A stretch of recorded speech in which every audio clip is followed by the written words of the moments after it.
ডাল পেল একটা লুক চলে আসা, সেখান থেকে স্কিন হোয়াইটনিং ওশি হার্বালসের ঠিক কিভাবে গড়ে উঠছে বিষয়টা?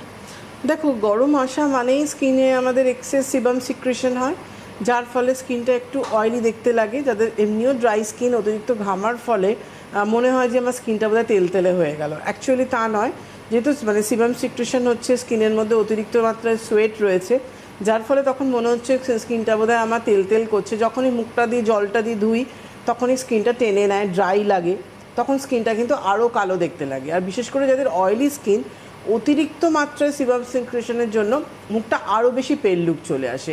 দেখবে অয়েলি স্কিনের মধ্যে বেশি মানে গ্লো, মানে বেশি চকচক করলে স্কিন আরও কালো দেখতে লাগে। এই যে পেল ব্যাপারটা, ডাল ব্যাপারটা, এটা থেকে বেরোতে গেলে কিন্তু যেটা আমার খুব দরকার, প্রথমত যারা চটজলদি চাইছেন যে এক্ষুনি আমি চাইছি আমার স্কিনটাকে আরও বেশি মানে ব্রাইট করতে, ফেয়ার বলাটা ভুল কথা, কারণ ফর্সা আমি আপনাকে করতে পারবো না। ফেয়ার অর্থাৎ মানে ফেয়ার কথাটা আমরা যে অর্থে ব্যবহার করি সেটা হচ্ছে আমার স্কিন যে টোনটা ছিল তার থেকে আমার স্কিন টোনটাকে আমি ব্রাইট করতে পারি।